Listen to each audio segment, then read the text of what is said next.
Kita buka Yakobus pasal yang kedua ayat 14. Yakobus pasal yang kedua ayat 14. Kita akan baca sampai ayat ke-26, Bapak Ibu.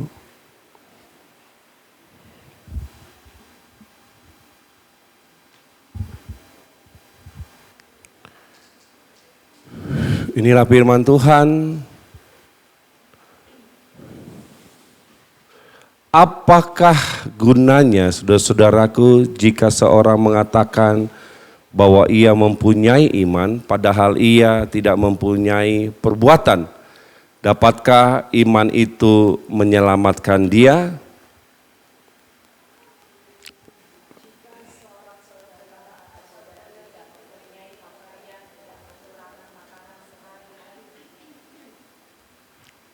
Dan seorang dari antara kamu berkata, selamat jalan, kenakanlah kain panas dan makanlah sampai kenyang. Tetapi ia tidak memberikan kepadanya apa yang perlu bagi tubuhnya. Apakah gunanya itu?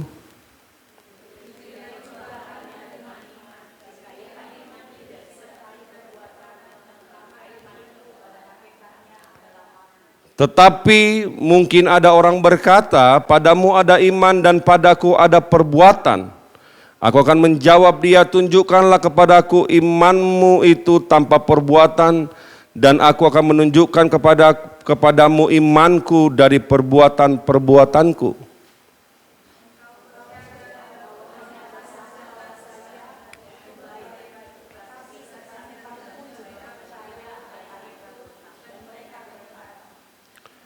Hai manusia yang bebal, maukah engkau mengakui sekarang bahwa iman tanpa perbuatan adalah iman yang kosong?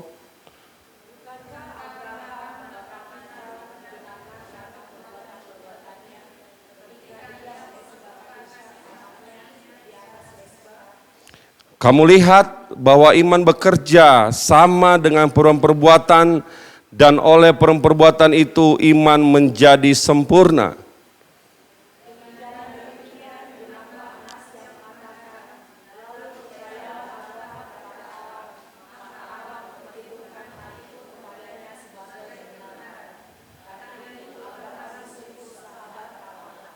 Jadi kamu lihat bahwa manusia dibenarkan oleh perbuatan-perbuatannya dan bukan hanya karena iman.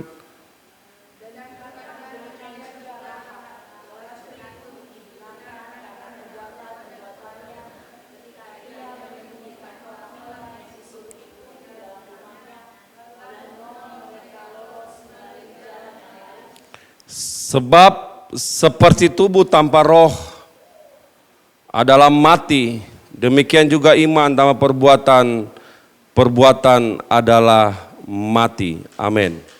Saudara yang terkasih dalam nama Tuhan Yesus Kristus, iman tanpa perbuatan pada hakikatnya adalah mati.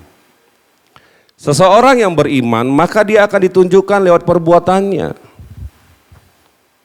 Kalau saya mau tambahin bahwa ketika orang beriman, perbuatan dan pembicaraan atau omongan itu harus sejalan. Ketika kita beriman kepada Yesus, berarti semua kebenaran harus tinggal di dalam hati kita. Maka Alkitab bilang yang keluar itu adalah apa yang dari dalam.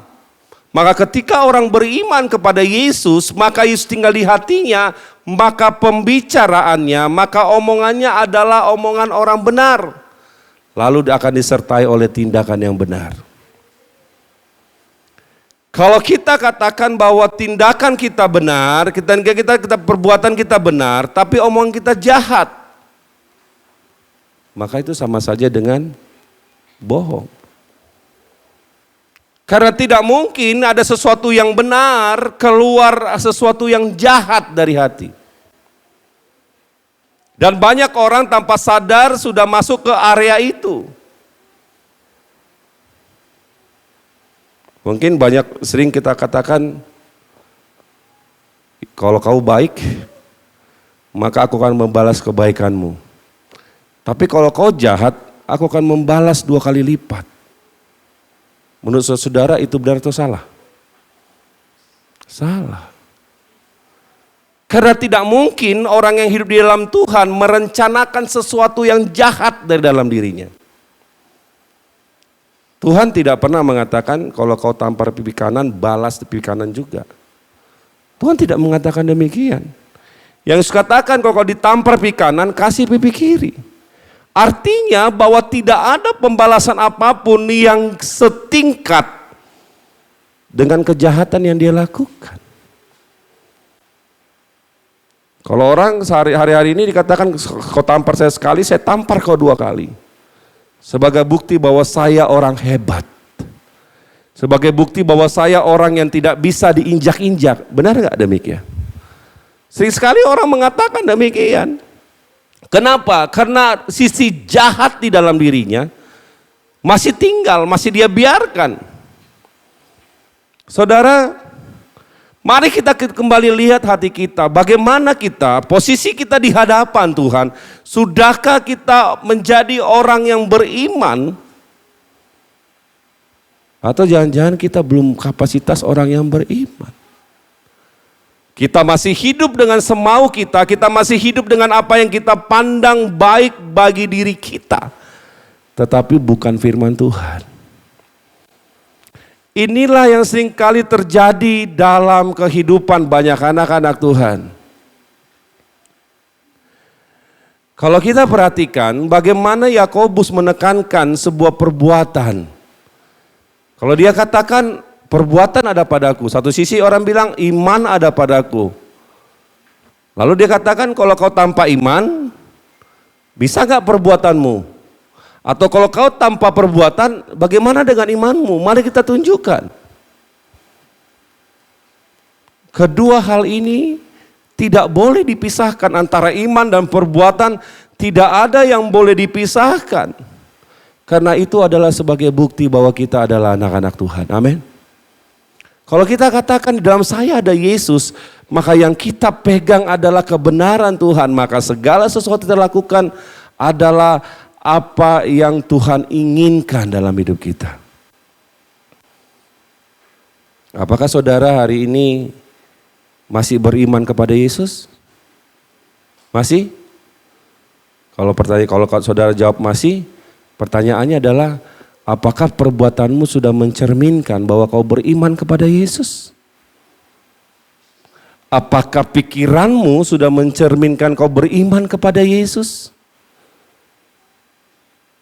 Karena sering sekali banyak orang ditawan oleh kepikirannya. Ketika orang ditawan oleh pikirannya, dia mengatakan tidak mungkin Tuhan bisa menolong saya. Tidak mungkin Tuhan bisa menyembuhkan saya. Tidak mungkin ini seperti ini seperti itu. Tidak mungkin Tuhan ikut campur. Lalu orang mulai ragu. Kenapa? Karena banyak orang tidak memasukkan firman ke dalam pikirannya sehingga yang keluar adalah hal-hal yang jahat. Kekhawatiran, keraguan, kebingungan yang keluar. Akibatnya apa? Akibatnya dia berjalan dengan ketakutan. Kemudian dia mulai berjalan dengan meniadakan bahwa Yesus tidak bisa menolong dia. Kalau kita sering katakan, Tuhan kan ada di sorga. Saya di bumi ini, saya harus bekerja keras sekeras-kerasnya. Lalu tanpa sadar ketika dia berusaha bekerja keras, dia meninggalkan hal-hal yang harus dia lakukan. Yaitu persekutuan dengan Tuhan. Dia pikir dengan bekerja keras, maka dia akan membuahkan hasil. Saya mau katakan kita harus belajar beriman bahwa segala sesuatu kalau Tuhan tentukan, maka terjadilah. Kalau Tuhan tidak tentukan, tidak terjadi apa-apa. Makanya sekali saudara sudah mau makan aja, meja sudah di piring, makanan sudah di meja, tinggal mau makan, tiba-tiba datang kucing atau datang apa atau disenggol oleh anak saudara lalu jatuh. Artinya bahwa makanan itu bukan menjadi jatahmu. Amin. Kita harus beriman kepada Yesus bahwa Dia yang menentukan segala sesuatu. Makanya kalau orang beriman kepada Yesus bahwa Yesus menentukan segala sesuatu, dia harus datang kepada Tuhan. Dia harus minta persetujuan dari Tuhan. Dia harus minta petunjuk dari Tuhan. Itulah iman yang sebenarnya. Tidak boleh orang berjalan dengan kekuatannya sendiri. Karena ayatnya bilang, terkutuklah orang yang mengandalkan kekuatannya sendiri. Bukan kepintaran yang dibutuhkan dalam hidup ini.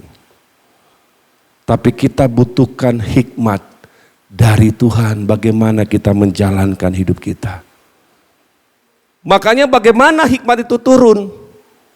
Ketika kau punya persekutuan dengan Yesus. Kalau persekutuan itu tidak ada, maka kita tidak akan bisa menemukan apa yang benar di hadapan Tuhan. Jalanmu akan selalu bengkok. Kekhawatiranmu akan selalu menerpamu. Bukan kekuatanmu yang menjadikan kau bisa hari ini. Tetapi karena imanmu kepada Yesus, itulah yang akan menentukanmu hari ini. Amin. Bagaimana kita mulai menukar pola pikir kita? Bagaimana kita menukar hal atau mengeluarkan hal yang jahat dari hati kita? Saudara, hal yang jahat ini dalam hati bukan hanya bicara tentang kebencian. Bukan bicara tentang tentang dosa. Tapi ketika kau dalam hatimu kau merasa baik, kau merasa kau tidak melakukan dosa apa-apa, kau tidak melakukan seperti orang lain, kau juga jahat. Karena Tuhan bilang hanya Tuhan yang baik. Ketika di dalam hatimu kau merasa bahwa udah saya baik-baik saja, udah saya posisi saya begini aman-aman aja. Toh juga saya nggak melakukan dosa. Saya nggak melakukan dosa hukum Taurat. Saya nggak berzina, saya nggak merampok, saya nggak menipu, saya baik-baik, saya nggak pegang nggak pegang jampi-jampi. Saya nggak mengakui kuasa-kuasa gelap yang lain. Tapi ketika kau merasa baik-baik saja, itulah kejahatan yang tertinggi. Ini yang harus kita pahami. Karena modal orang yang percaya kepada Yesus adalah melakukan firman Tuhan. Kenapa? Karena itu adalah bentuk ketundukan. Iblis percaya Yesus. Iblis tahu Tuhan itu baik. Dia tahu Tuhan itu Maha Kuasa. Tetapi satu hal, iblis tidak punya ketundukan. Karena ketundukan ini sebagai tanda bahwa kita lagi menghormati Tuhan yang hidup. Kita lagi meninggikan Yesus Sang Pencipta itu. Itu ketundukan. Makanya ketundukan akan terlihat dari sebuah perbuatan-perbuatan kita. Kalau kita bilang kita tunduk kepada Yesus, perbuatan kita tidak jelas, maka sebenarnya kita tidak punya ketundukan. Berarti yang kita tundukin siapa? Pikiran kita. Keinginan kita yang kita tundukin. Dampaknya adalah apa? Dampaknya kita berjalan dalam kekosongan. Kita berjalan tanpa roh. Tidak ada lagi roh yang menguasai. Tidak ada lagi roh yang membimbing. Maka kita berjalan dengan keinginan kita, dengan apa yang kita pandang baik. Makanya coba lihat diri kita masing-masing. Apa yang kau isi ke dalam hidupmu, ke dalam pikiranmu, ke dalam hatimu selama ini? Hal yang baikkah atau hal yang benar? Kalau hal yang baik itu, walaupun kau dalam kebencian, kau masih bantu orang lain, itu hal yang baik. Saya baik sama orang. Tapi kedalaman hati saya boleh dong pilihan saya benci. Itu orang baik begitu. Orang baik, dia akan menghitung semua perbuatannya. Aku sudah bantu sana, aku bantu ini, aku sudah melakukan ini, aku sudah nggak mau begini, aku begini. Dia akan menghitung apa yang dia lakukan. Tapi kalau orang benar, dia sibuk menghitung dosanya dan memperbaiki di hadapan Tuhan. Itu orang benar. Kalau orang baik dia akan menghitung perbuatan baiknya. Tapi kalau orang benar dia sibuk melihat dirinya supaya dia memperbaiki hubungannya dengan Tuhan. Lalu dia akan melakukan tindak-tindakan yang benar. Itulah yang membuat Tuhan berkenan kepada dia. Ya. Kalau dibuat tadi di dalam Yakobus tadi dikasih contoh bagaimana Abraham disuruh keluar dari, waktu itu namanya Abram, disuruh keluar dari Ur Kasdim ke tempat yang Tuhan tunjukkan. Waktu itu Tuhan tidak bicara tentang tanah Kanan. Dia cuma disuruh keluar, kau Abram, kau keluar dari keluargamu, kau keluar ke tanah yang kutunjukkan. Yang mana? Tapi dia beriman. Ketika dia bergerak, lalu Tuhan bicara, lalu Tuhan tunjukin, itu tanah yang kutunjukkan, itu tanah bagianmu, tanah Kanan. Lalu diberikan janji, maka keturunanmu akan seperti pasir di lautan, akan seperti bintang banyaknya. Ketika dia sudah mulai keluar, makanya saudara, gerakan iman itu ketika kau melakukan gerakan imanmu, maka Tuhan akan menunjukkan sesuatu yang di luar dari apa yang kau pikirkan. Tinggal persoalannya adalah apakah kau mau beriman kepada Yesus dan nurut? Atau kau hanya nurut terhadap pikiranmu yang merasa baik, yang merasa sudah melakukan banyak hal, yang merasa tidak berdosa. Padahal kitab 1 Yohanes bilang apa? Tidak ada di dunia ini yang tidak berdosa, semua berdosa. Bahwa manusia hidup oleh kasih karunia. Tinggal kita pilih hidup kita. Apa yang kita mau hidupi hari ini? Apa yang kita mau pegang hari ini? Kalau kita banyak memegang pikiran kita, kita akan hancur lebur. Kita akan hidup dalam semua ketakutan dan kekhawatiran. Benar, hidup ini harus butuh uang, butuh pekerjaan untuk bertahan hidup. Tapi kau percaya satu hal, bahwa ketika Tuhan menentukan segala sesuatu itu akan terjadi. Ya kan? Akan terjadi. Makanya kalau saudara pernah dengar kalimat ini, kalau karena bekerja keras maka kuli bangunan itu akan jauh lebih kaya daripada kita, betul kan? Ya kan? Dia akan lebih kaya karena dia tiap hari kerja keras dia. Tapi kan bukan itu. Poin pentingnya adalah apakah kau bekerja di dalam Tuhan atau kau bekerja dengan kekuatanmu. Kalau kau bekerja dengan kekuatanmu, maka kau akan mulai keletihan dan kecapean. Kau akan mulai mempertanyakan Tuhan, Tuhan kau di mana? Aku udah bekerja keras sesuai dengan hakikatnya manusia bekerja keras. Kita bukan butuh kerja kerasnya. Kita butuh apa? Kita butuh penyertaan Tuhan ada nggak dalam hidup kita? Ada nggak belas kasihannya Tuhan? Ada nggak kafarannya Tuhan dalam hidup kita? Maka ketika ada kafarannya Tuhan, maka segala sesuatu yang kau lakukan akan berhasil. Amin. Makanya kenapa setiap orang harus membangun hubungan dengan Tuhan? Karena imannya. Kalau tadi dikatakan Rahab, orang yang menyelamatkan orang Israel waktu mereka mengintai di Yeriko, dia beriman. Saya menyelamatkan orang ini, saya tahu bahwa mereka akan memelihara keluarga saya. Maka terjadilah apa yang dia imanin. Saudara, jangan sekali-sekali imanmu luntur kepada Yesus. Apapun gelombang kehidupanmu, apapun persoalanmu, kau harus percaya satu hal. Bahwa Tuhan ada di sana dalam segala nafas, segala gerak, segala tindakanmu. Dia memelihara kita. Tinggal persoalannya adalah kau mau bangun hubungan dengan Tuhan apa enggak? Kau mau bangun hubungan dengan dia enggak hidup tiap-tiap hari? Kalau kau mau membangun hubungan dengan Tuhan, maka Tuhan akan memelihara hidupmu. Itu pasti. Ya kan? Tidak ada kemudian, contohnya saudara-saudara, ketika kita punya hubungan dengan seseorang dengan baik, dengan manis, dengan dengan tulus, maka yang terjadi apa? Dia akan memelihara hidup kita. Dia akan coba melakukan, waktu kita susah, kau kenapa kok susah? Maka dia akan membantu kita. Dia akan berupaya untuk menolong kita.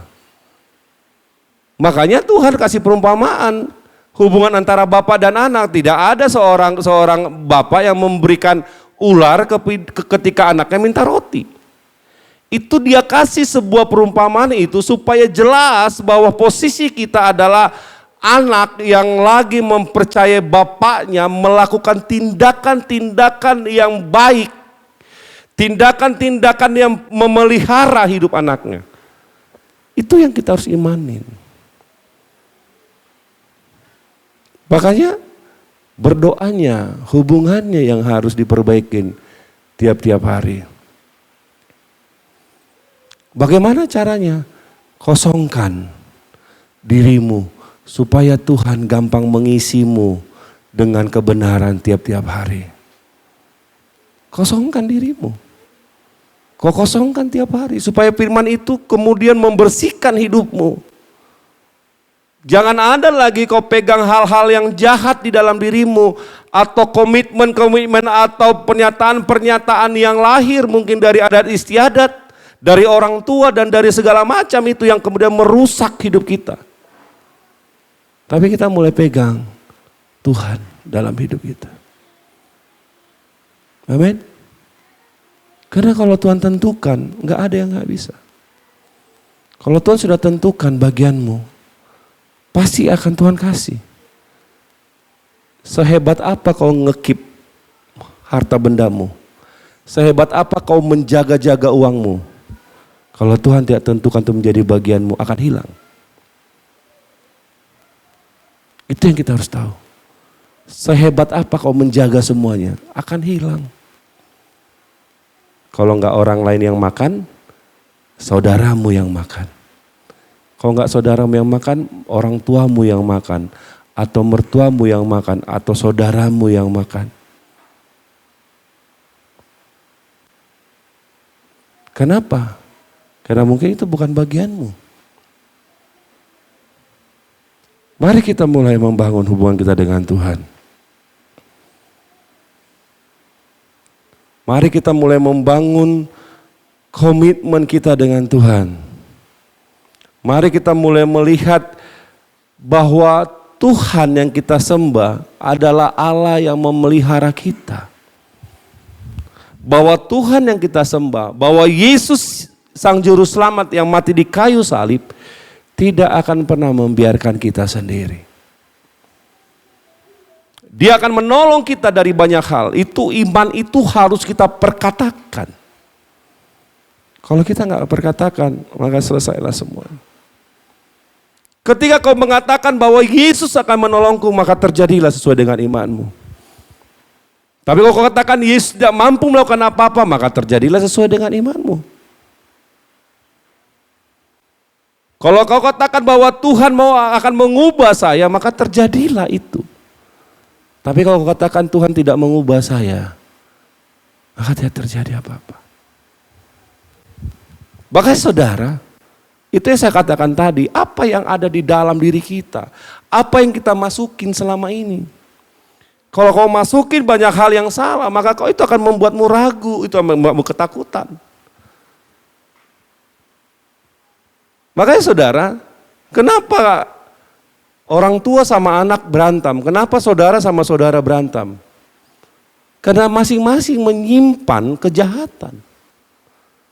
Menyimpan kesombongan yang selalu merasa saya lebih baik darimu.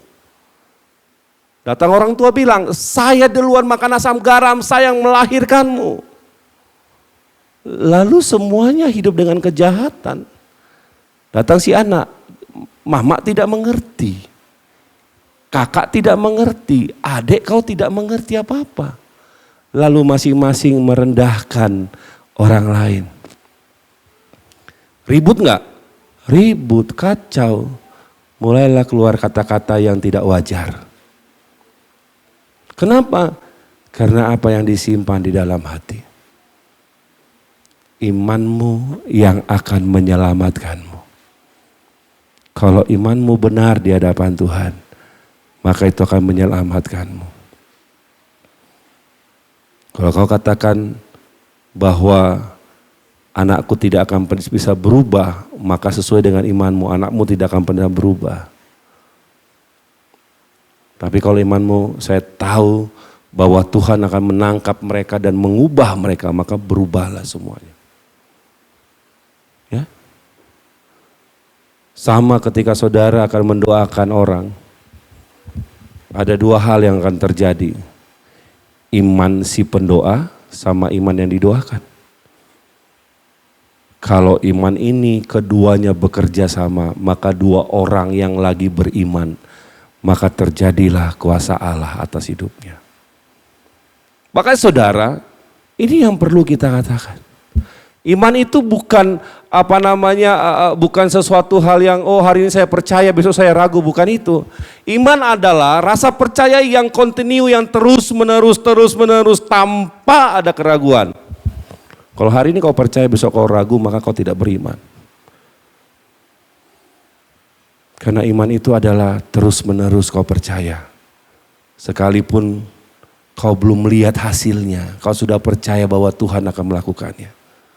Sekalipun kau belum melihat apa yang solusi yang ada yang terjadi dalam hidupmu, karena kau berdoa, kau harus percaya bahwa Tuhan melakukan itu. Jangan kau kemudian berdoa, kok nggak terjadi Tuhan? Kok nggak terjadi Tuhan? Maka kau lagi mengumpulkan iman yang ragu atas kuasa Tuhan. Amin. Makanya saudara, ketika orang berdoa, ketika dia beriman kepada Yesus, maka dia berdoa. Waktu dia berdoa, lalu doa berikutnya apa? Rasa syukur, terima kasih Tuhan, aku sudah sembuh. Terima kasih Tuhan, aku sudah Engkau pulihkan. Terima kasih Tuhan, aku sudah Kau cukupkan. Terima kasih Tuhan, aku sudah Kau pelihara. Terima kasih Tuhan, Engkau akan membantu aku akan menolong aku. Itu yang sebenarnya. Bukan permintaannya yang berkali-kali, tapi rasa syukur dan terima kasihnya yang berkali-kali. Amin. Itu yang kita lakukan. Itulah iman. Kalau kita dikit-dikit hanya ingin melihat langsung, maunya instan. Maunya instan, maunya ini. Bisa instan. Bisa terjadi instan. Misalnya saja pengusiran setan itu instan terjadi. Ya kan? Tetapi persoalannya adalah kapasitas imanmu sudah sejauh apa. Makanya dibilang iman itu ditunjukkan dari perbuatan. Kalau perbuatanmu yang jahat, perbuatanmu yang bingung, maka kau tidak beriman. Kalau kau beriman lalu pikiranmu penuh dengan kejahatan, hatimu penuh dengan kejahatan, hatimu penuh dengan makian, pikiranmu penuh dengan makian, maka kau tidak beriman. Sekalipun kau melakukan yang benar, sekali kau melakukan tindakan yang benar, tetapi dasarnya jahat, semua percuma. Makanya saudara, sumbernya dalam hidup kita apa? Hati kita. Amin. Sumbernya adalah hati kita. Kau punya pilihan, mengizinkan Tuhan bertahta dalam hatimu, atau kau membiarkan hatimu dikuasai oleh pikiranmu. Engkau punya pilihan itu. Kau dikuasai, kau biarkan hatimu dikuasai oleh rohmu, atau kau oleh roh Tuhan, atau kau dikuasai oleh roh jahat. Dia kau pilih. Mulai kita berpikir hal yang sederhana. Saudara mau damai kan? Mau damai gak? Mau hidup damai gak? Mau hidup damai. Kalau kau melakukan yang benar, salah gak kira-kira? Kan kau kan dapat damai sejahtera. Apa yang benar? Misal, kau lagi ribut dengan suami, dengan adik, dengan orang tua. Apa yang kita lakukan? Minta maaf aja. Kita kan bukan masalah benar-benar menang-menangan. Oh aku lebih hebat, aku lebih perkasa, aku lebih mengerti, aku lebih ini. Enggak begitu. Yang ada adalah apa? Ya sudah, mohon maaf ya kau jadi marah karena omonganku yang kurang pas. Sederhana kan? Kalau kita hidup dengan damai yang seperti itu, kita bukan mencari siapa yang lebih perkasa, siapa yang lebih hebat. Maka semua selesai. Makanya iman itu bicara apa? Kerendahan hati juga. Kenapa? Karena firman Tuhan masuk, dia akan menghancurkan semua hal yang sombong dalam hati kita. Makanya yang kita lakukan apa? Maaf ya, aku sudah membuat kau kecewa, aku sudah menyakiti engkau. Selesai kan? Itulah iman. Amin. Kita tidak cari menang-menangan. Semakin kau beriman kepada Yesus, semakin kau akan menundukkan dirimu terhadap firman. Semakin kau akan mengasihi banyak orang. Semakin kau akan berbagi kepada banyak orang. Semakin kau akan banyak mengerti apa rencana Tuhan dalam hidupmu. Itu orang beriman. Makanya saudara, kita harus mulai cek hati kita masing-masing. Di mana posisi kita? Apakah kita tetap menjadi orang yang suka membalaskan kejahatan orang lain? Apakah kita tetap membalaskan apa yang jahat yang orang lakukan? Apakah kita tetap akan kecewa dan kepahitan dalam hati kita? Apakah kita tetap menjadi orang yang merasa baik dan merasa sudah baik-baik saja? Apakah kita merasa bahwa kita butuh mujizat detik ini juga? Apakah kita masih mempercayai Yesus atau kita meragukan kuasa Tuhan? Pilihan di tangan saudara masing-masing. Mari pemain musik silakan naik. Mari kita mulai melihat iman kita, rasa percaya kita yang sebenarnya di hadapan Tuhan. Jangan biarkan waktu berjalan, lalu Tuhan menemukan kita kalau kita adalah orang yang tidak beriman kepadanya. Karena satu ketika Tuhan datang, apa yang Tuhan katakan, aku tidak lagi melihat ada kasih. Iman itu adalah bentuk kasih di dalam diri seseorang. Kalau kau beriman, maka kau akan mengasihi. Kalau kau beriman, kau akan melihat kasih Tuhan dalam hidupmu. Kau akan semakin tahu cara-cara Tuhan akan membentukmu.